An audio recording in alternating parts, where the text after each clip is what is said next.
বর্তমানে আমাদের চট্টগ্রামে যে টিকাদান কার্যক্রম চলছে, আমাদের কাছে যে ভ্যাকসিন মজুদ আছে সেই ভ্যাকসিন দিয়ে আমরা ঈদ পর্যন্ত কার্যক্রম চালিয়ে যাব। আপনারা জানেন আমাদেরকে যে পরিমাণ আমরা প্রথম ডোজ দিয়েছি তার 70% দ্বিতীয় ডোজ হিসেবে সরবরাহ করা হয়েছে এবং এই নীতিমালা সারা দেশের জন্য প্রযোজ্য।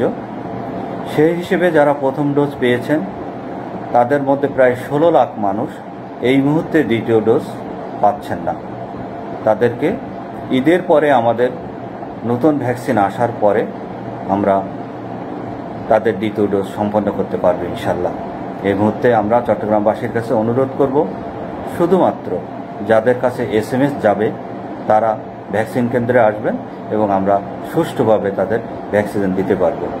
আমরা যারা ভ্যাকসিন এই মুহূর্তে পাচ্ছেন না তাদেরকে ধৈর্য ধারণ করতে বলছি, তারা অবশ্যই ভ্যাকসিন পাবেন। আমরা আশ্বস্ত করছি সরকারের উচ্চ পর্যায় থেকে আমরা শীঘ্রই ভ্যাকসিন পাবো বলে আমাদেরকে আশ্বস্ত করা হয়েছে এবং ভ্যাকসিন পৌঁছানো মাত্রই আপনাদেরকে মেসেজ দেওয়া হবে এবং সেই মেসেজের আলোকে আপনারা দ্বিতীয় ডোজ ভ্যাকসিন অবশ্যই পাবেন। আমি আবারও আপনাদেরকে অনুরোধ করছি, শুধুমাত্র যারা SMS পাবেন তারাই টিকাদান কেন্দ্রে আসবেন এবং দ্বিতীয় ডোজ গ্রহণ করবেন। ধন্যবাদ।